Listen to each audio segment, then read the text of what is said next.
안녕하세요. AWS 빌더스 코리아 프로그램에 참석해 주셔서 감사합니다. 저는 오늘 네트워크 세션을 진행할 AWS 코리아의 솔루션즈 아키텍트 이효성입니다. 웨비나 진행 전 안내 말씀을 드리도록 하겠습니다.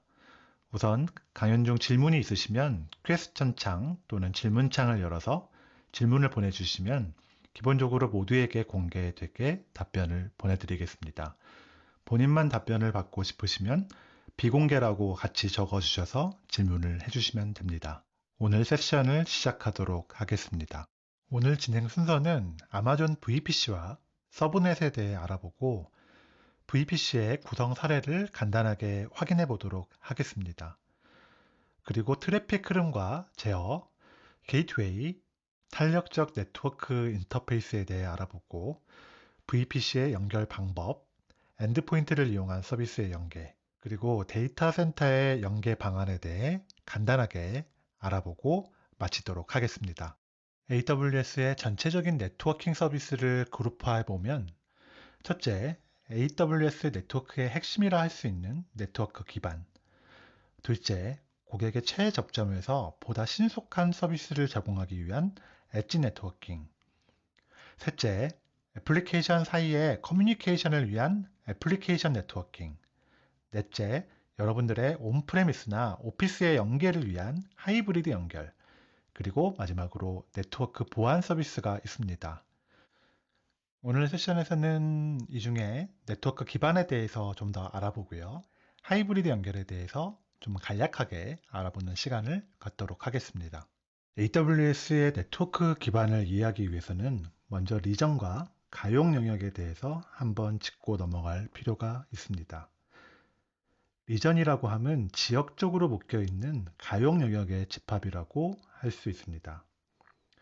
즉, 서울 리전이라고 하면 서울 리전을 중심으로 묶여 있는 가용 영역의 집합이라고 할 수 있죠. 그럼 가용 영역은 무엇일까요? 가용 영역은 하나 이상의 데이터 센터의 논리적인 묶음입니다. 즉, 여러 개의 데이터 센터가 모여서 하나의 논리적인 가용 영역을 이룬다고 보시면 됩니다. 이런 가용 영역들은 굉장히 빠른 네트워크로 연계되어 있고 물리적으로 떨어져 있기 때문에 하나의 가용 영역이 자연재해 등으로 무너져도 다른 가용 영역에 영향을 미치지 않습니다. 여러분들께서 네트워크를 설계하실 때 가용 영역의 이런 특성을 이해하신다면 두 개 이상의 가용 영역에 서비스에 필요한 자원을 이중화하여 배치하고 각 트래픽을 분산한다면 좀 더 안정적인 서비스를 제공할 수 있습니다. 네, 그럼 VPC의 정의에 대해서 한번 알아보도록 하겠습니다. VPC는 Virtual Private Cloud의 약자로 소프트웨어로 정의된 네트워크라고 말할 수 있습니다. 소프트웨어 정의 네트워크는 Software Defined Networking, 줄여서 SDN이라고 하는데요. 실제 네트워크를 구성하기 위해서는 스위치나 라우터 등의 네트워크 장비를 설치하고 케이블로 연결하는 등 물리적인 작업을 해야지만 SDN은 이것들을 모두 소프트웨어를 통해 가상화하는 방식이라고 이해하시면 좋을 것 같습니다. VPC는 결국에 사용자가 정의한 가상 네트워크 공간이라고 할 수 있습니다. 따라서 여러분들이 회사나 데이터 센터에서 구축해서 사용하셨던 물리적인 네트워크에서 하셨던 완전한 네트워크에 대한 제어가 가능합니다. 내가 사용할 IP의 범위를 지정한다든지 내가 지정한 범위의 네트워크를 여러 개의 그룹으로 나누는 서브넷, 그리고 네트워크 내에 패킷 전달 경로를 결정하는 라우팅, 그 밖에 패킷 플로우를 제어하고 네트워크를 연결하는 게이트웨이 기능도 제공합니다.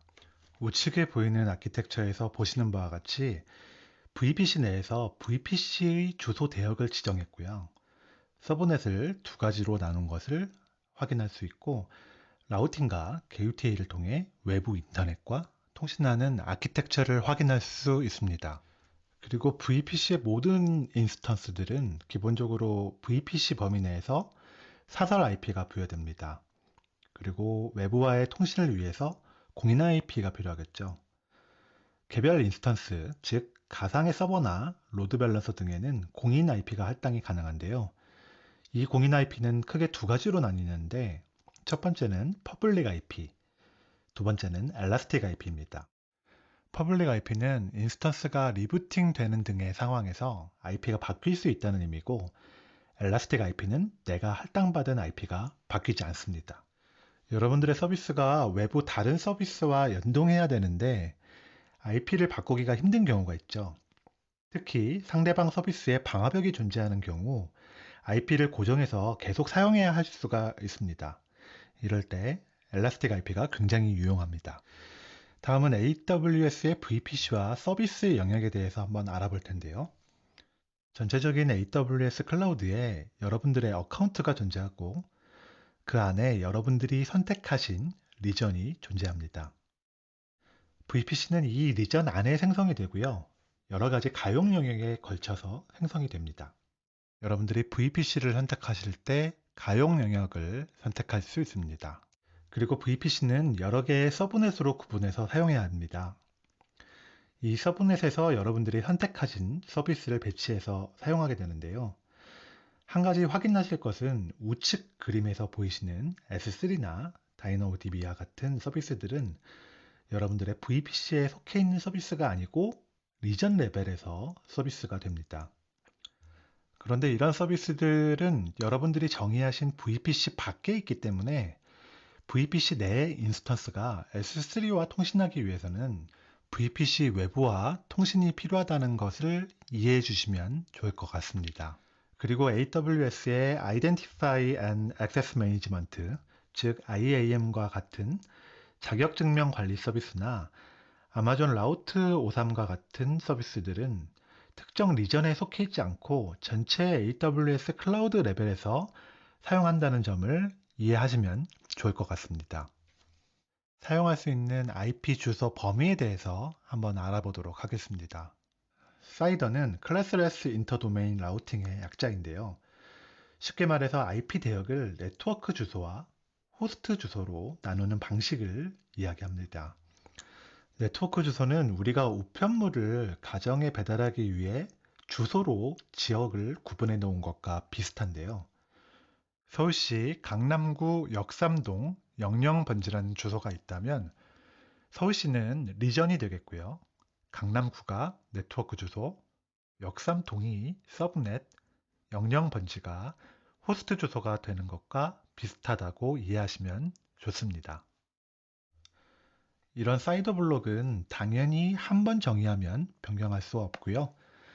네트워크의 범위는 16비트에서 28비트까지 지정할 수 있는데 이 비트 수는 IP 주소의 맨 왼쪽부터 몇 비트를 네트워크 주소로 사용하겠냐를 나타내는 것입니다. 우측에 보시면 VPC 사이더 블록을 17231 0.0에 16비트로 지정을 했는데요. 이때 포인트로 구분된 각 자리는 8비트로 표현되기 때문에 17231까지를 네트워크 주소로 보겠다는 이야기입니다.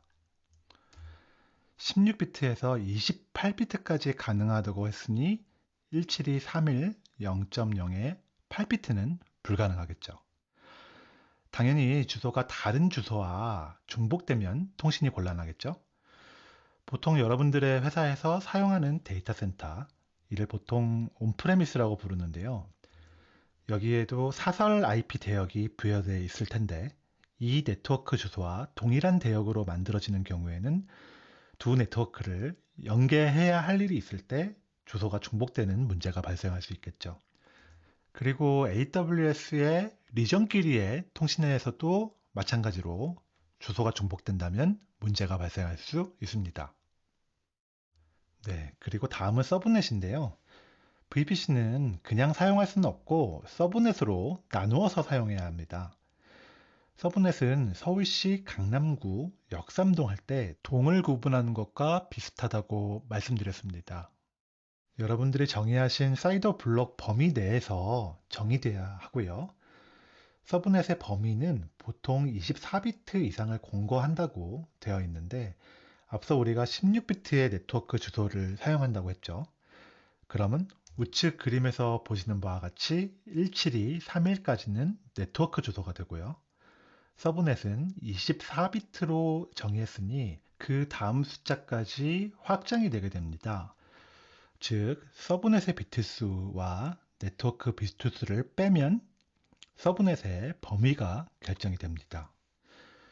여기서 보이시는 주황색으로 표시된 부분이 서브넷의 범위가 되겠죠. 16비트 네트워크 주소에 24비트의 서브넷이니까 서브넷의 크기는 8비트를 사용한다는 거겠죠. 24 빼기 16이니까요.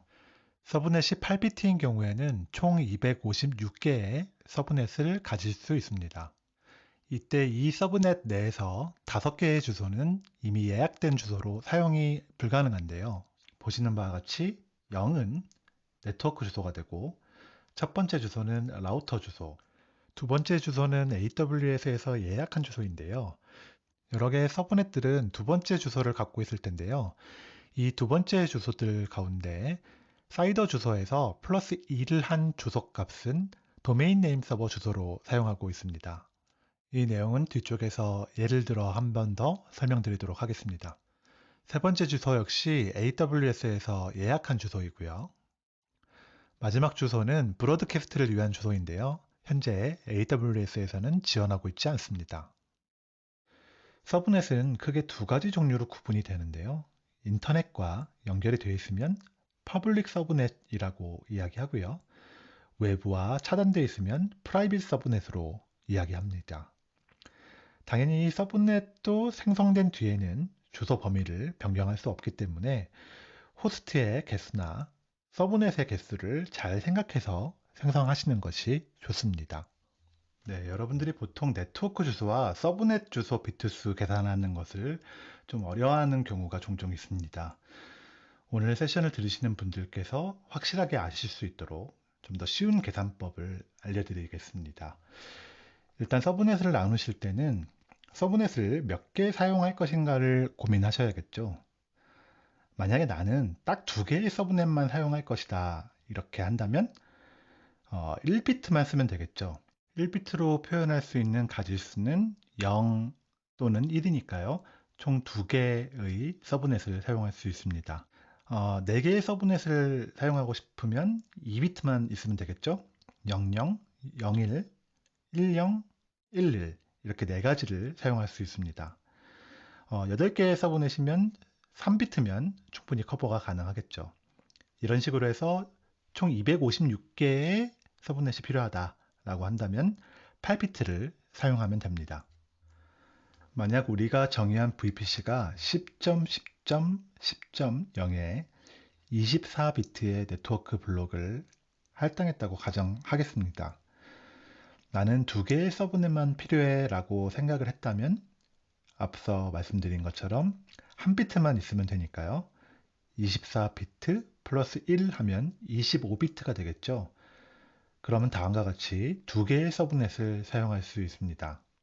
마지막 자리에 10진수를 2진수로 바꿔보면 다음과 같이 됩니다. 맨 왼쪽의 비트가 0인 경우와 1인 경우죠. 그런데 맨 왼쪽의 비트가 1인 경우에 이게 128인가를 쉽게 계산하기 어려워하는 분들도 있는데요.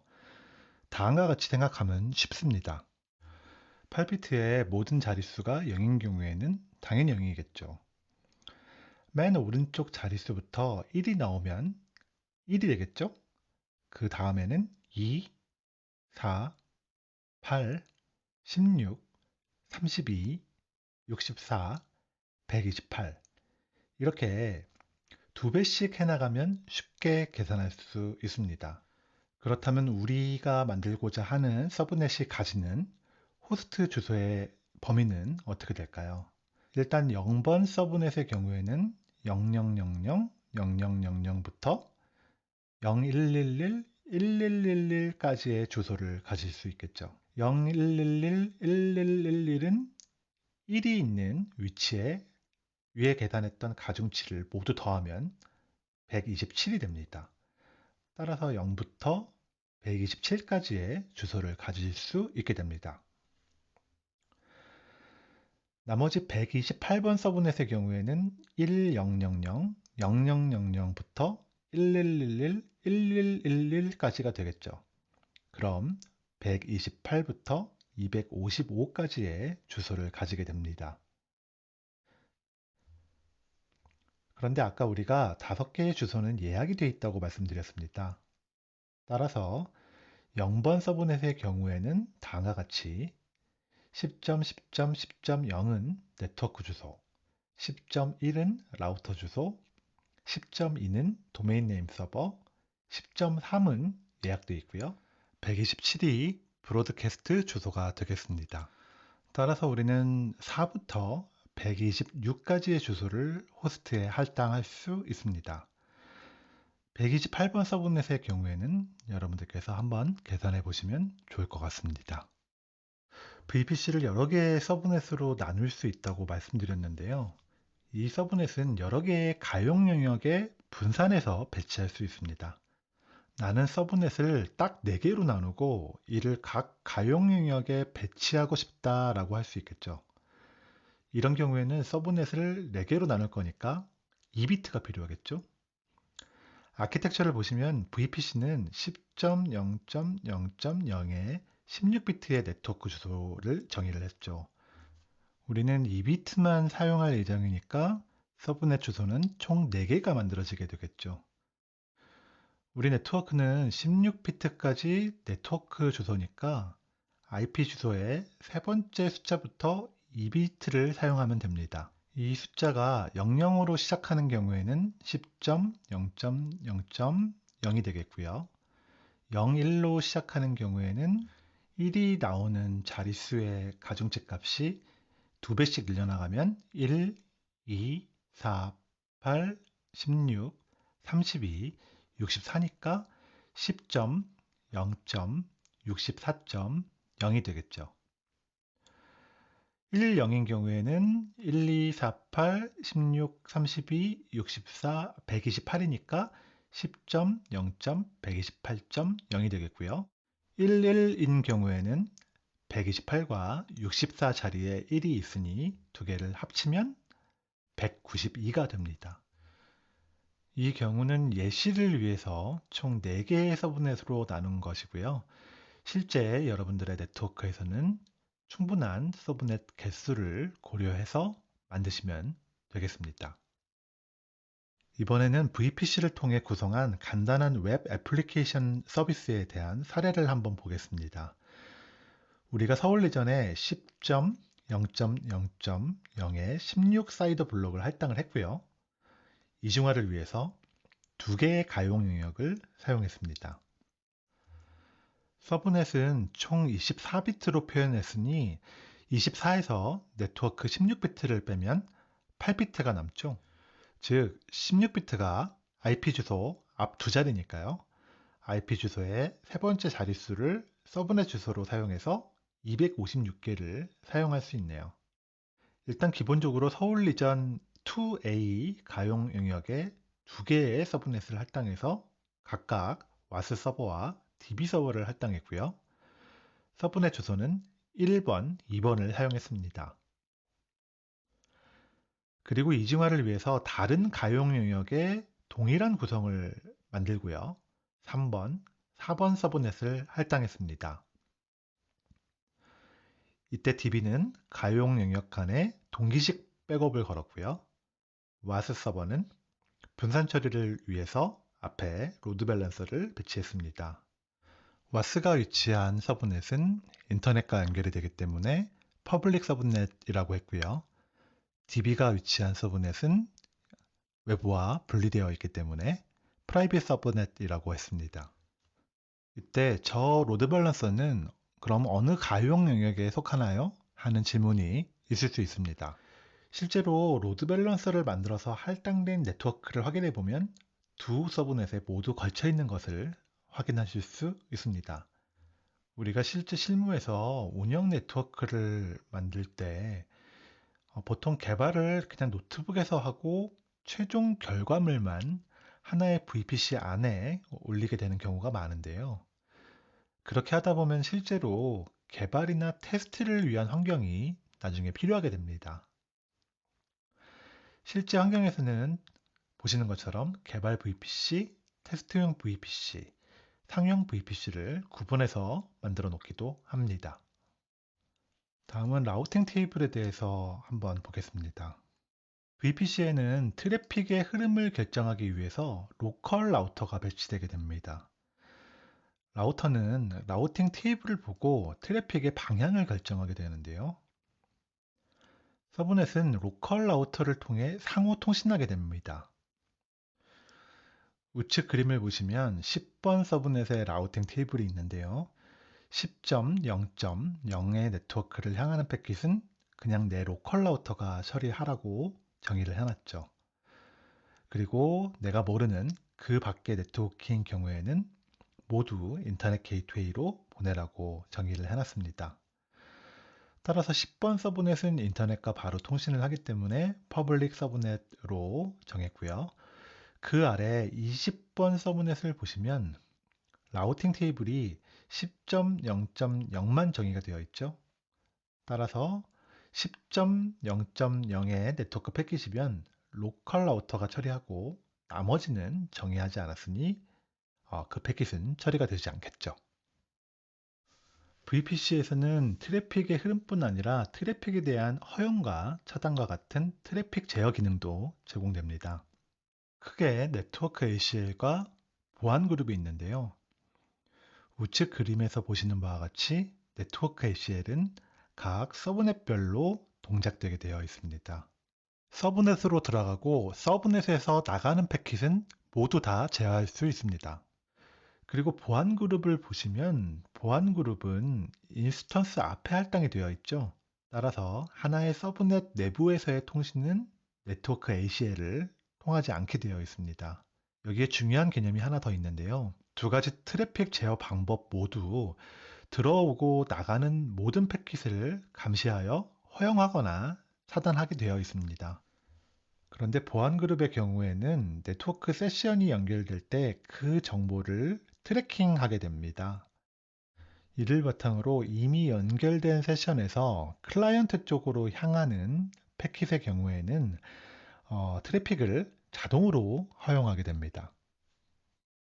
이런 방식을 스테이트풀 방식이라고 하고요. 네트워크 ACL의 경우에는 세션 연결을 추적하지 않기 때문에 스테이트레스 방식이라고 부릅니다. 네트워크 ACL의 경우에는 들어오고 나가는 모든 패킷에 대한 룰을 정의하고 검사합니다. 우리가 특정 클라이언트인 172.3.1.1번 클라이언트만 SSH를 통해서 서버에 접근하겠다고 한다면 서브넷에 연결된 인바운드 룰에 22번 포트를 정의하고 아웃바운드 룰 역시 정의해야 합니다. 그런데 아웃바운드 룰을 보시면은 포트 번호가 대역으로 할당이 되어 있는데요. 이것은 TCP 연결 시에 출발지 포트를 OS가 대역으로 이미 할당하기 때문입니다. 만약에 나가는 패킷은 검사하고 싶지 않은 경우라면 아웃바운드 룰에 모든 트래픽을 허용하면 됩니다. 이것은 여러분들의 회사의 보안 정책에 따라서 결정하시면 됩니다. 시큐리티 그룹의 경우에는 앞서 설명드린 것처럼 커넥션을 추적하기 때문에 22번 포트만 인바운드 룰에 정의하고 22번 포트로 한 번 연결되면 그 세션이 끊길 때까지는 나가는 패킷은 자동으로 허용되기 때문에 아웃바운드 룰에서 아무것도 정의하지 않은 것을 볼 수 있습니다. 세션의 방향에 따라서 내부 서버에서 외부 서버에 먼저 접속하는 경우라면 아웃바운드 룰만 적용하면 되겠죠. AWS 네트워크에는 여러 종류의 게이트웨이가 있는데요. 그 중에 가장 대표적인 것이 바로 인터넷 게이트웨이입니다.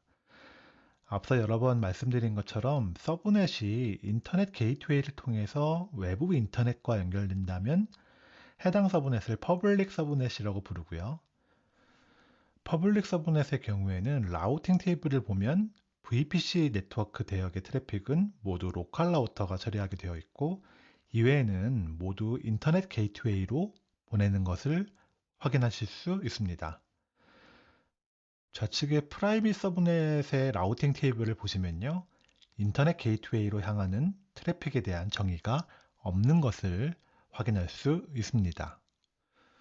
그런데 프라이빗 서브넷의 경우에는 공인 IP를 가지고 있지 않기 때문에 인터넷을 통한 시스템 업데이트와 같은 작업이 필요한 경우에는 인터넷 연결이 필요할 수 있습니다.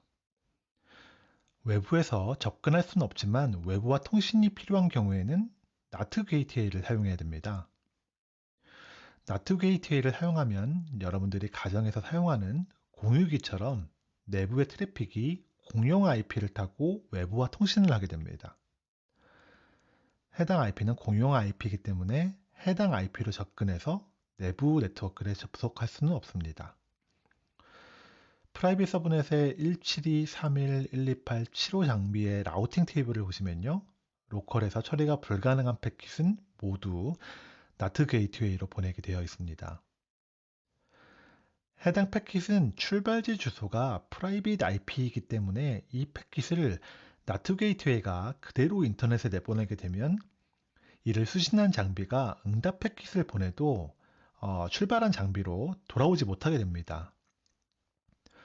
때문에 나트 게이트웨이가 출발지의 주소를 나트 게이트웨이에 할당된 공인 IP인 54.56.9.65로 변경해서 전송을 하게 됩니다. 나트 게이트웨이는 이런 세션 정보를 기억하고 있기 때문에 다시 돌아온 패킷의 도착지 주소를 172.31.128.75로 변경해서 다시 전송하게 되는 방식입니다. 출발지의 주소를 변경하기 때문에 우리는 이것을 소스 나트라고 부릅니다. 다음은 엘라스틱 네트워크 인터페이스에 대해서 한번 알아보겠습니다. AWS 네트워크에서 여러분들이 이해하시면 좋은 내용 중에 하나가 바로 이 탄력적 네트워크 인터페이스인 ENI입니다.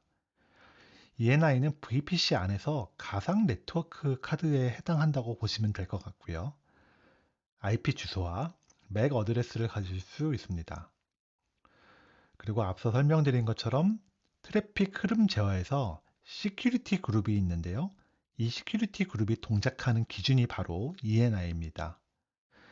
ENI는 트래픽의 출발 도착지에 대한 검사도 하는데요. 만약에 여러분들이 개발하시는 애플리케이션이 나트 게이트웨이와 같이 어떤 패킷을 포워딩하는 기능을 하는 서비스라면은 이 기능을 꺼야 트래픽을 포워딩할 수 있습니다. 여기서 중요한 내용은 가상 컴퓨팅 자원인 EC2 인스턴스를 사용한다고 했을 때 해당 인스턴스가 특정 서브넷에 배치됐다고 하는 것은 ENI가 해당 서브넷에 생기는 것과 같다고 보시면 됩니다. 이런 ENI를 활용하는 몇 가지 방법을 소개해 드리려고 하는데요. 첫 번째는 ENI 스위칭입니다. ENI에 공인 IP가 할당되어 있는 상태에서 이 ENI를 다른 인스턴스로 옮기면 그 다른 인스턴스가 해당 공인 IP를 갖게 됩니다. 예를 들어 장비를 순차적으로 업그레이드 하고 싶을 때 사용할 수도 있습니다.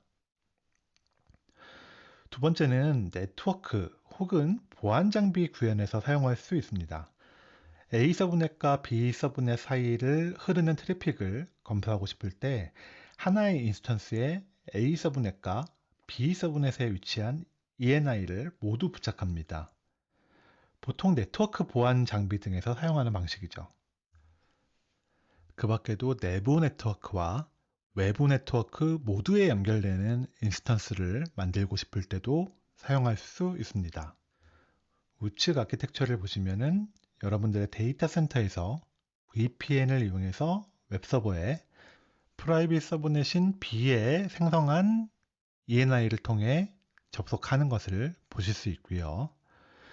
인터넷에서의 접근은 퍼블릭 서브넷에 배치된 ENI를 통해 접속하게 됩니다. 마지막으로 여러분이 사용하시는 어떤 소프트웨어의 라이센스 정책이 맥 어드레스 기반인 경우에도 ENI를 사용하시면은 향후에 인스턴스가 교체되는 상황에서도 맥 어드레스를 유지하실 수 있습니다. 이번에는 VPC 간에 연결하는 방법에 대해서 알아보도록 하겠습니다. 기본적으로 VPC 내에 위치한 로컬 라우터는 다른 VPC의 라우터로 패킷을 바로 전달할 수 없습니다. 그래서 VPC끼리 통신할 수 있는 방법이 필요한데요. 첫 번째는 인터넷 게이트웨이를 이용하는 방법이 있습니다. 그러나 이 경우에는 퍼블릭 서브넷을 통해야 하는 문제가 생길 수 있습니다. 따라서 보통 VPC를 연계하기 위해서 VPC 피어링이라는 기능을 이용합니다. VPC 피어링을 이용하면 두 개의 VPC 간의 트래픽을 라우팅할 수 있습니다. 동일 리전 내에서는 당연히 가능하고요. 서로 다른 리전이나 서로 다른 계정 간에도 라우팅이 가능합니다. 한 가지 제약사항은 1대1로만 피어링이 가능하다는 것입니다. 따라서 여러 개의 VPC를 상호 간에 연결하기 위해서는 각각의 VPC를 서로 피어링을 이용해서 연결해 줘야 됩니다. VPC 피어링을 생성한 후에는 라우팅 테이블을 정의해야 합니다. 보시는 것처럼 192.168 네트워크에서 172.3.1 네트워크와 통신하기 위해서 172.3.1 네트워크로 향하는 패킷은 피어링으로 라우팅하는 테이블을 확인할 수 있습니다. 다만 10.0 VPC에서 192 VPC를 거쳐 172 VPC와 통신할 수는 없습니다. 앞서 VPC는 1대1로 피어링을 설정할 수밖에 없다고 했기 때문에 여러 개의 VPC와 서로 통신하기 위해서는 이렇게 복잡한 구조를 가져갈 수밖에 없습니다. 이것을 해결하기 위해서 AWS 트랜짓 게이트웨이를 이용할 수 있습니다. 트랜짓 게이트웨이는 일종의 클라우드상에서 동작하는 라우터라고 생각하시면 됩니다. 네트워크를 확장하는 경우에도 연결 관리로 인한 복잡도가 증가하지 않고 보안적인 측면에서도 이 중앙 게이트웨이에서 VPC, VPN, 그리고 다이렉트 커넥트를 통한 온프레미스 간의 모든 트래픽을 라우팅하기 때문에 모든 트래픽을 관리하고 모니터링할 수 있는 장점이 있습니다. 다음은 VPC 엔드포인트에 대해서 알아보도록 하겠습니다. 우리가 어떤 서비스에서 S3를 이용한다고 생각해 보겠습니다. S3를 이용하기 위해서는 S3 엔드포인트에 IP 주소가 필요한데요. 이 IP 주소를 얻기 위해서 도메인 네임 질의를 하면 우리는 공인 IP를 받게 됩니다. 따라서 S3와 통신하기 위해서는 인터넷 게이트웨이를 통할 수밖에 없게 됩니다. 프라이빗 서브넷의 경우에는 NAT 게이트웨이를 통해야 됩니다. 이렇게 인터넷 게이트웨이를 통하고 싶지 않은 경우에는 게이트웨이 VPC 엔드포인트를 이용할 수 있습니다. 게이트웨이 엔드포인트를 생성한 후에 라우팅 테이블에 S3로 향하는 패킷을 게이트웨이 엔드포인트로 설정해주면 됩니다. 이렇게 하면 S3로 향하는 패킷을 게이트웨이 엔드포인트를 통해 S3로 내부망을 통해 전달하게 됩니다. 이렇게 게이트웨이 엔드포인트를 통해 연계할 수 있는 서비스는 S3와 DynamoDB 두 가지입니다. 그 밖에 다른 서비스들은 프라이빗 링크라는 기능을 이용한 인터페이스 엔드포인트를 이용합니다. 인터페이스 엔드포인트를 생성하면 엘라스틱 네트워크 인터페이스가 서브넷에 생성됩니다. 본 아키텍처에서는 이중화를 위해 두 개의 네트워크 인터페이스가 생성됐습니다. 앞서 말씀드린 엘라스틱 네트워크 인터페이스에 대해 이해하셨다면 별로 어렵지 않으실 것 같은데요. 이렇게 인터페이스 엔드포인트를 생성하면 서비스가 마치 VPC 내 서브넷에 프라이빗하게 위치하는 것처럼 이용할 수 있습니다.